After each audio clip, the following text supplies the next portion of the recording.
നമസ്കാരം. എല്ലാ ഗുരുജനങ്ങൾക്കും ബന്ധുമിത്രാദികൾക്കും 1000 നന്ദി, നമസ്കാരം. ഞാൻ ഡോക്ടർ എം ഷിബു നാരായണൻ വെമ്പായം.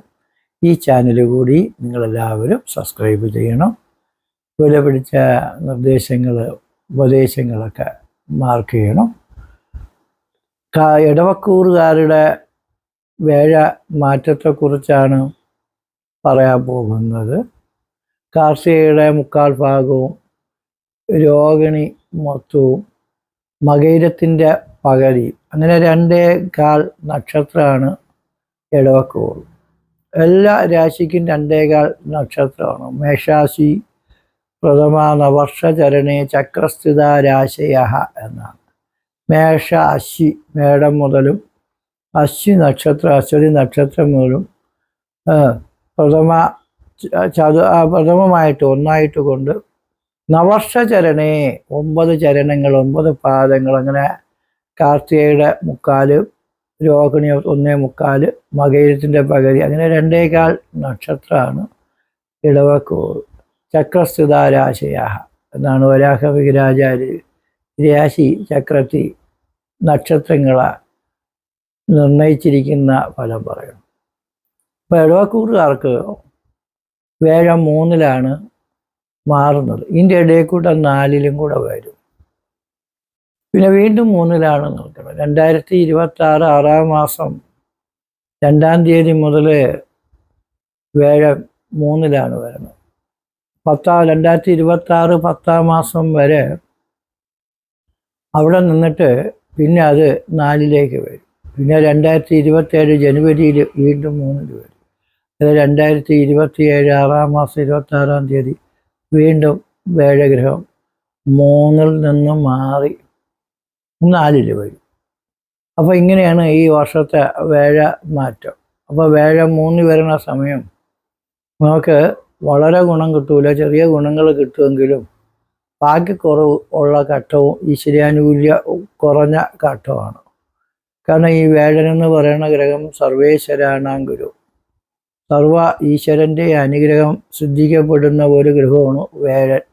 ആ വേഴ അനുകൂലിച്ചെന്ന ദക്ഷിണേ അനുകൂലേ പ്രായോ അനുകൂലാക സകലാശദേവ സൽ പ്രതികൂല സതി ഞാ അനുകൂല എന്നാണ്. വേഴനെന്ന് പറയുന്ന ഗ്രഹം നമ്മുടെ ജാതകത്തിലോ ജീവിതത്തിലോ അനുകൂലിച്ച് നിൽക്കണമെങ്കിൽ എല്ലാ ദേവന്മാരുടെയും അനുകൂലം ഉള്ള ഒരാളായിരിക്കും. അങ്ങനെ നമ്മളെ ജാതകത്തിലും ജീവിതത്തിലും ചിലപ്പോൾ അനുകൂലം ഉണ്ടെങ്കിൽ നല്ലതായിരിക്കും. പക്ഷെ ജാതകത്തിലും 3-ൽ 6-ൽ 8-ൽ 12 നിൽക്കുകയും ജീവിതത്തിലും വേഴം 3 വരണമെങ്കിൽ അത് ഇത്തിരി കുഴപ്പമാണ്. 3 എന്ന് പറയുന്നത് മരണരാശിയും അതൊരു മാരകസ്ഥാനവുമാണ്. അഷ്ടമം ആയുഷ അഷ്ടമാത് അഷ്ടമഞ്ച തയോരവിവയസ്ഥാനം മാരകസ്ഥാനം ഉച്ചരി. അഷ്ടമം 8, അപ്പോൾ അതിൻ്റെ 8ാമത്തെ രാശി അതേപോലെ ഒക്കെ വരുമ്പോൾ മാരകസ്ഥാനമായിട്ട് വരും. അപ്പോൾ മാരകസ്ഥാനത്ത് വേഴം വരുമ്പം നമുക്ക് മരണം വരെ സംഭവിച്ചു പോകുമോ എന്ന് ഭയക്കേണ്ടതുണ്ടെന്നാണ് ഫലം.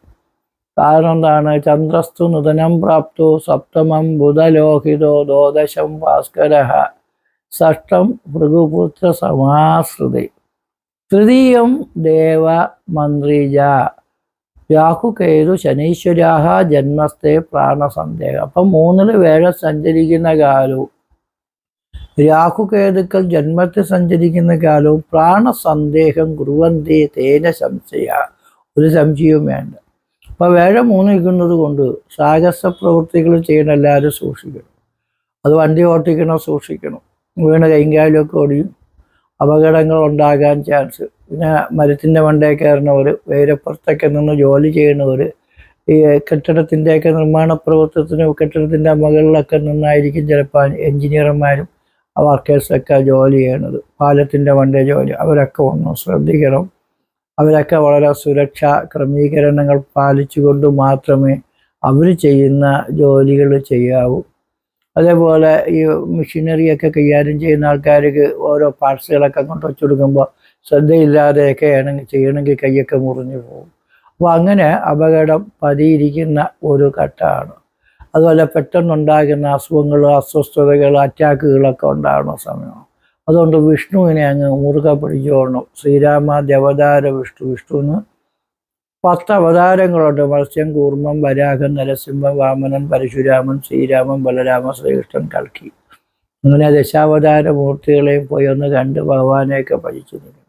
പിന്നെ 3 വേഴം നിൽക്കുമ്പോൾ സൗമ്യ ഭ്രാതൃഗതേ സഹോദര സഹായ ആരോഗ്യ ലാഭാധികം സൽബുദ്ധേരുദയശ്യ ധൈര്യരുതി ഇതേതൽ ഫലം പ്രച്ചതാണ്. സഹോദരങ്ങളെ കൊണ്ടും സഹചാരികളെ കൊണ്ടും ഗുണം കിട്ടും. പക്ഷേ സഹോദരങ്ങളെ സഹായം വേണ്ട, കൂട്ടുകാരെ നാട്ടുകാരെ ആരെ സഹായിക്കും വേണ്ട എന്ന് പറഞ്ഞ് അടിയുണ്ടാക്കിയാൽ പിന്നെ എന്ത് ചെയ്യാൻ പറ്റും? അതുകൊണ്ട് എല്ലാവരും നമുക്ക് വേണം. ഇന്നത്തെ കാലത്ത് ആരും ഒരു സഹായവും ചെയ്യുന്ന കാലഘട്ടമാണ്. സ്നേഹിക്കണവർ പറയണത് കേൾക്കണം, ഇല്ലെങ്കിൽ നിങ്ങളുടെ ജീവിതം തകർന്നു പോകും. സഹോദര സഹായ ആരോഗ്യ ലാഭാധിക ആരോഗ്യം കിട്ടുമെന്ന് വെച്ചാൽ പെട്ടെന്നുള്ള സർജറികളൊക്കെ വേണമെന്ന് പറയണമെങ്കിൽ നിങ്ങൾ മരുന്ന് കഴിക്കുക, മന്ത്രം ചെയ്യുമ്പോൾ രോഗം മാറും. സൽബുദ്ധിയിൽ ഉദ്ദേശിച്ച കുറച്ചൊന്ന് ആലോചിച്ച് ചിന്തിച്ചാൽ നല്ല ബുദ്ധിയോടുകൂടി ചിന്തിച്ച് നമുക്ക് കുരുക്കിന്ന് രക്ഷപ്പെടാം. ധൈര്യചിതി, മനസ്സിന് നല്ല ധൈര്യമൊക്കെ കിട്ടും. ഇതേതൽ ഫലം പുറത്ത് അങ്ങനെ നല്ല ഫലം കിട്ടുമെന്നാണ് ഒരു പാവഫലത്തെക്കുറിച്ച് പറയുന്നത്. എന്നാൽ മറ്റൊരു പാവഫലം പറയുമ്പോൾ ഹരിഭവനെ സഹജേവ ബ്രഗദാമ്പത്യോ സ്ഥിതേ കലഹാന. ഹരിഭവനെ, ഹരി എന്ന് വെച്ചാൽ ശത്രുഭവനം 6ാമത്തെ രാശിയിലോ, സഹജാരിസ്ഥാനായ 3-ലോ, ബ്രഗദാമ്പത്യോ ബ്രഗത്തായ ഗ്രഹം വേഴനും ദാമ്പത്യ ഗ്രഹം ശുക്രൻ എന്ന സ്ഥിതി കലഹാന. അപ്പോൾ കലഹം സ്ഥിതി ചെയ്യുന്നു എന്നാണ് 3 വേഴം നിന്നുള്ള നെഗറ്റീവ് ഫലം. കലഹം എന്ന് പറയുന്നത് നമ്മൾ ചെറിയ കലഹവും വലിയ വിരോധവും നമ്മുടെ ജീവിതത്തെ തകർത്ത് കളയാതെ സൂക്ഷിച്ചോളും. അപ്പോൾ അത് ചെറിയ കലഹം എന്ന് പറയുമ്പോൾ പോലീസിനെ ഒന്ന് കൈകാണിച്ച് പിടിച്ച് നിർത്തി എന്തെങ്കിലും പറഞ്ഞാൽ എനിക്കെല്ലാം ഓക്കെയാണ്, നിന്നെ കാണിച്ചു തരാടാന്ന് മുന്നേ സംസാരിച്ചാൽ അവരില്ലാത്ത പീഡന കേസിലും മോഷണ കേസിലും ഗുണ്ടാ നിയമപ്രകാരമൊക്കെ കുരുക്കി കളയും. നമ്മൾ മിടുക്ക് അവിടെ ഇരിക്കുകയുള്ളൂ. അതുകൊണ്ട് മയമായിട്ട് പോകണം തന്നെ. അപ്പോൾ ആ ചെറിയ കാര്യത്തിന് പോലും അധികാരികളുടെ വിരോധം, ഉദ്യോഗസ്ഥന്മാരുടെ വിരോധം, ബന്ധുക്കളുടെ വിരോധം ഒക്കെ വന്ന് ചെയ്യാത്ത കുറ്റത്തിന് നമ്മൾ ആ പോണ സമയമൊക്കെയാണ്. കലഹം, നമ്മളെ നാട്ടിൽ നടക്കുന്ന എല്ലാ കുത്തു, കൊലപാതകം, മരണം ഒക്കെ കലഹം കൊണ്ടാണ് ഉണ്ടാകുന്നത്. നിങ്ങൾ ആരും അടിക്കാനും കൊല്ലാനും പോയില്ലെങ്കിൽ ആരെങ്കിലും കയറി നിങ്ങളെ സ്നേഹം കിട്ടുന്നില്ല, സഹായം കിട്ടുന്നില്ല കൊണ്ട് ആത്മഹത്യ ചെയ്താലും നമുക്കല്ലേ വരാം. പിന്നെ വേഴൻ ആരെന്നറിയാം? സന്താനകാരകൻ, ധനകാരകനും ഭാഗ്യകാരകനും. അപ്പോൾ സഹോദര സ്ഥാനത്താണ് 3. സഹോദരങ്ങളുമായിട്ട് കലഹിക്കാൻ പോയത്, സന്താനങ്ങളുമായിട്ട് കലഹിക്കാൻ പോലും, പൈസ ഇടപാടി ബാങ്കുകാർ വരും, ജപ്തിക്കൊക്കെ വരും. അവരുമായിട്ടും കലഹമൊന്നും കാണിക്കാതെ പലിശയെങ്കിലും അടച്ചുള്ള കടങ്ങളൊക്കെ തീർക്കാനുള്ള പരിശ്രമമൊക്കെ ചെയ്ത് നമ്മൾ ഉള്ള കടങ്ങൾ നിലനിർത്തിക്കൊണ്ട് വീണ്ടും ലോൺ എടുത്ത് കടം തീർക്കാൻ വേണ്ടിയുള്ള പണിയിലേക്ക് പോകരുത്. കടം ഉണ്ടെങ്കിൽ ഉള്ള വിറ്റുവരക്കെങ്കിലും കടം തീർത്തിട്ട് പലിശ അടയ്ക്കേണ്ട പൈസ അക്കൗണ്ടിൽ നിക്ഷേപിച്ചാൽ നിങ്ങൾക്ക് സമ്പന്നരായിട്ട് ജീവിക്കാൻ. ചില ആൾക്കാരെന്ന് പറയാം ഉള്ളത് നഷ്ടപ്പെടുത്താൻ അവർ ആഗ്രഹിക്കില്ല. അടുത്ത ഒരു കടം 5 ലക്ഷം രൂപ കടം കൊണ്ട് തീർക്കാൻ പറ്റിയില്ലെങ്കിൽ 10 ലക്ഷം രൂപ വീണ്ടും ലോൺ എടുക്കുക. 5 ലക്ഷം രൂപ ഇതങ്ങ് തീർത്തിട്ട് 10 ലക്ഷം രൂപ കടക്കാരനായിട്ട് നിൽക്കും. അപ്പം അങ്ങനെയുള്ള ഏടാകൂടങ്ങളിലും ചിന്തിച്ചാണ്. പിന്നെ റിയൽ എസ്റ്റേറ്റ്, ഷെയർ മാർക്കറ്റ്, സാമ്പത്തിക ഇടപാടുകളൊക്കെ ചേർത്ത് സൂക്ഷിക്കും. പിന്നെ പിള്ളേരെ പഠിക്കാനും പഠിപ്പിക്കാനും വേണ്ടിയൊക്കെ നമ്മൾ ഒരുപാട് പൈസ ചിലവാക്കും. കല്യാണത്തിന്, പഠനത്തിന്, വിദേശയാത്രയ്ക്ക്.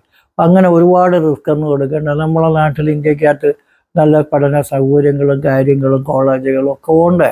പിള്ളേർ വിചാരിച്ചാൽ നമ്മൾ ഒരു പൈസയും ഡൊണേഷൻ കൊടുക്കാതെ പിള്ളേർക്ക് കഴിവുകൊണ്ട് പഠിക്കാൻ കഴിവുള്ള പിള്ളേർക്ക് ജോലി കിട്ടും. പഠിക്കാൻ കഴിവില്ലാത്തവർക്കാണ് പൈസ കൊടുത്ത് ജോലി വാങ്ങിക്കുന്നതും അഡ്മിഷൻ വാങ്ങിക്കുന്നത്. അവരെത്ര പഠിച്ചാലും അത്രത്തോളം ബുദ്ധിമുട്ട് വരില്ല. നമുക്ക് എന്തിന് പൈസ കൊടുക്കണമെന്ന് ഞാൻ പലവരുടെയും ചോദിച്ചിട്ടുണ്ട്. എന്തിനാണ് ജോലിക്ക് പൈസ കൊടുക്കുന്നത്?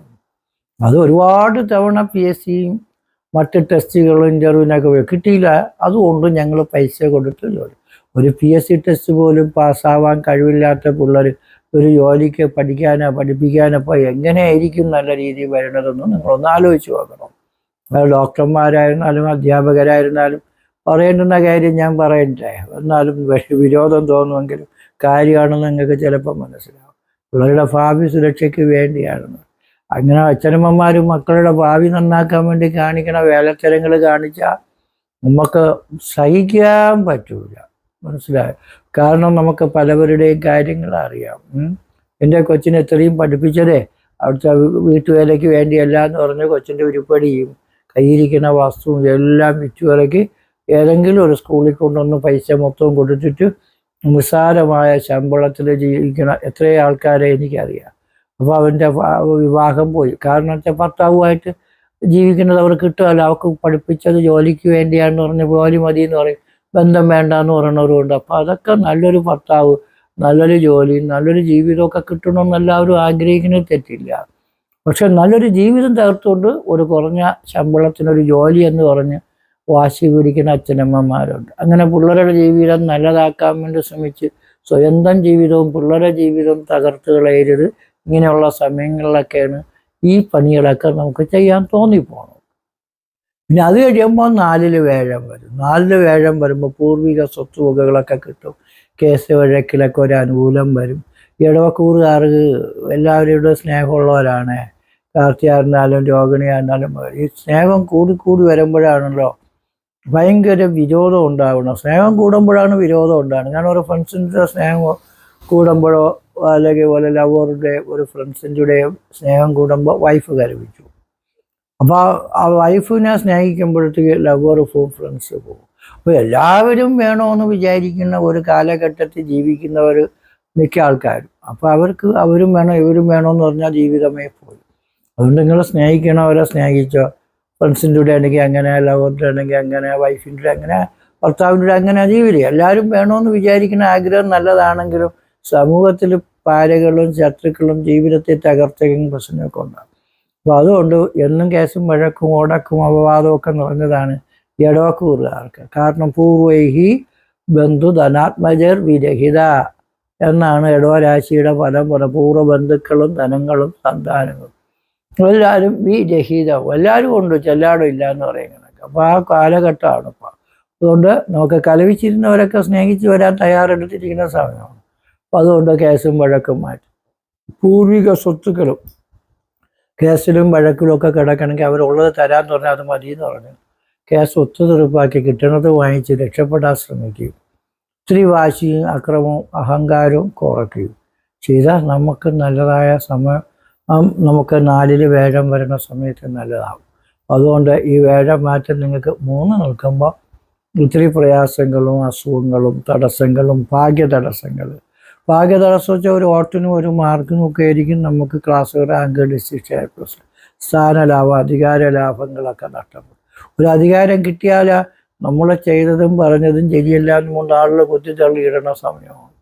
നമ്മുടെ രാഷ്ട്രീയക്കാരും പൊതുപ്രവർത്തകരും എല്ലാ മേഖലയിൽ പ്രവർത്തിക്കുന്ന അധികാരികളും ഉദ്യോഗസ്ഥന്മാരും ശത്രുത കൊണ്ട് അവരുടെ ജോലിക്ക് പോലും വിഷമം ഉണ്ടാക്കാത്ത, നാശം വരാത്ത പ്രവൃത്തികൾ ചെയ്ത് കുറച്ചൊക്കെ നമ്മളൊന്ന് സ്നേഹവും കാണിച്ച് ഭഗവാനെയും ഭജിച്ചു പോയാൽ നമുക്ക് ഏറ്റവും നല്ലതായ ഗുണങ്ങളുണ്ടാകും. ഈ സമയത്ത് വിഷ്ണുവിനെ ഭജിക്കണം, കുടുംബദേവന്മാരെ ഭജിക്കണം. ഏത് ജാതി മതത്തിൽപ്പെടുന്നവരെന്ന് അവരുടെ മതമനുസരിച്ചുള്ള പ്രാർത്ഥനകൾ, നേർച്ചകൾ, വഴിപാടുകൾ നടത്തണം. മതത്തിൽപ്പെട്ടതല്ല, നമുക്കെല്ലാം ദൈവങ്ങൾ തന്നെയാണ്. എല്ലാ മതത്തിലും ദൈവങ്ങൾ. ഏത് അമ്പലം കണ്ടാലും പള്ളി കണ്ടാലും ദൈവങ്ങളെ കണ്ടാലും നമുക്ക് പ്രാർത്ഥിക്കുന്ന തെറ്റൊന്നും വരില്ല. എല്ലാ ദൈവങ്ങളുടെയും പ്രീതി കിട്ടിയാൽ നമുക്ക് ഏറ്റവും നല്ലതല്ലേ. നമ്മളെ അച്ഛൻ്റെ അമ്മേരെയും പ്രീതി കിട്ടുന്നത് പോലെ മറ്റുള്ളവരുടെ അച്ഛൻ്റെയും അമ്മേരെയും സഹോദരങ്ങളുടെയൊക്കെ പ്രീതി കിട്ടിയാൽ നമുക്ക് നല്ലതല്ലേ. എല്ലാം നല്ലത് വരും. അതേപോലെയാണ് നമ്മളെ ദൈവമാണ് നല്ലതെന്ന് വിചാരിക്കില്ല. എല്ലാ ദൈവങ്ങളും നമുക്കുള്ളത് തന്നെ, എല്ലാ ആൾക്കാരും നമ്മളെ ബന്ധുക്കൾ തന്നെ, എല്ലാവരും നമ്മൾ തന്നെ എന്നുള്ള ചിന്തയിൽ നമ്മൾ സ്നേഹിച്ച് ജീവിച്ചാൽ നിങ്ങൾക്ക് എല്ലാ സന്തോഷവും സമാധാനവും എപ്പോഴും നല്ല രീതിയിൽ കിട്ടും. പിന്നെ ജാതകം ഒന്ന് പരിശോധിച്ച് നോക്കണം. കാരണം ജാതകത്തിൽ ചില ആൾക്കാർ ജനിച്ചപ്പോഴേ ഭാഗ്യമില്ലാത്തവരുണ്ട്. ജനിക്കുമ്പോഴേ കണ്ണില്ലാത്ത ഒരാളിന് ജീവിതകാലം മൊത്തം കാഴ്ചയില്ലാത്തതുപോലെ എന്നും അധ്വാനം ചെയ്യുന്ന ധാരാളം ബന്ധുക്കൾ നമുക്കുണ്ട്, നാട്ടുകാർ, കൂട്ടുകാർ. ചിലവർ പെട്ടെന്ന് അങ്ങ് സമ്പന്നന്മാരായിട്ട് വളർന്നു. ചിലവർ ഒരു കാലത്ത് ഒരു ഗതിയും കിട്ടുന്നില്ല. ഈ ജ്യോത്സ്യന്മാരും മന്ത്രവാദികളും ഒക്കെ തന്നെ നിങ്ങൾക്കറിയാം. അവർ പെട്ടെന്ന് ജപവും തപമൊക്കെ നടത്തി പഠിച്ച തൊഴിൽ കൊണ്ട് അരി വാങ്ങിച്ച് ജീവിക്കണമെങ്കിലും ചിലവർക്ക് നല്ല പൈസയും ഉയർച്ചയും ഭാഗ്യമൊക്കെ കിട്ടും. ചിലവർക്ക് ഒന്നും കിട്ടുന്നില്ല. ആ ഡോക്ടറായിരുന്നാലും എഞ്ചിനീയർ ആയിരുന്നാലും വക്കീലായിരുന്നാലും ജ്യോത്സ്യനായിരുന്നാലും ഒരു തെണ്ടിയായിരുന്നാലും ഭാഗ്യമുള്ളവർ രക്ഷപ്പെടും, ഇല്ലാത്തവർ രക്ഷപ്പെടും. അപ്പോൾ ഭാഗ്യം കിട്ടുന്നതിന് വേണ്ടിയുള്ള പ്രാർത്ഥനകളും പൂജകളുമാണ് നമ്മൾ ചെയ്യാൻ ഉപദേശിക്കുന്നത്. അപ്പോൾ അങ്ങനെ ചെയ്യുമ്പോൾ നമുക്ക് ഒരുപാട് നേട്ടങ്ങൾ നമുക്ക് കിട്ടാനും ജാതക ദോഷങ്ങൾ ജീവിതത്തിൽ ബാധിക്കാതെ രക്ഷപ്പെടാനുള്ള ഉപദേശങ്ങളും അതേപോലെ പരിഹാരങ്ങളും പ്രാർത്ഥനകളും പ്രവൃത്തികളും നമ്മൾ ചെയ്യുമ്പോൾ നമ്മൾ സീറോ ആയിട്ടിരിക്കുന്ന ഒരാളും ഹീറോ ആയിട്ട് വരാനുള്ള എല്ലാ കഴിവുകളും ഉണ്ടാകും. അങ്ങനെ കാലഭൈരവ സ്വാമി ക്ഷേത്രത്തിൽ എല്ലാ അമാവാസി തോറും രാവിലെ ഗണപതി പൂജ 10 മണിക്ക് മൃത്യുഞ്ജയ ഹോമം, 3 മണിക്ക് സർപ്പപൂജ, ഊട്ടുപാട്ട്, 4 മണിക്ക് ഭദ്രകാളി പൂജ, 5 മണി തൊട്ട് 6:30 മണി 7 മണി വരെ പാല്, തൈര്, വെണ്ണ, കളഭം, കുങ്കുമം, കരിക്ക്, തേന്, നെയ്യ് ഇങ്ങനെയൊക്കെ കൊണ്ടുള്ള വിശിഷ്ട ദ്രവ്യങ്ങളെ കൊണ്ടുള്ള അഭിഷേകങ്ങളൊക്കെ ഉണ്ട്. ഇതൊക്കെ കാണുകയും തൊഴുകയും പങ്കെടുക്കുകയും ഒക്കെ ചെയ്താൽ നല്ലതാണ്. പൂജകളും വഴിപാടുകളും ചെയ്യാൻ താല്പര്യമുള്ള ഭക്തജനങ്ങൾ എൻ്റെ വാട്സപ്പിലേക്ക് മെസ്സേജുകൾ അയക്കണം. ഒരിക്കലും കാൾ ചെയ്ത് ശല്യപ്പെടുത്തരുത്. വലുതാവുണ്ടെങ്കിൽ വാട്സപ്പിൽ മെസ്സേജുകൾ അയക്കാൻ അപേക്ഷിക്കുകയാണ്. എല്ലാവർക്കും നല്ലത് വരട്ടെ എന്ന് പ്രാർത്ഥിച്ചുകൊണ്ട് നിർത്തുന്നു. നന്ദി, നമസ്കാരം.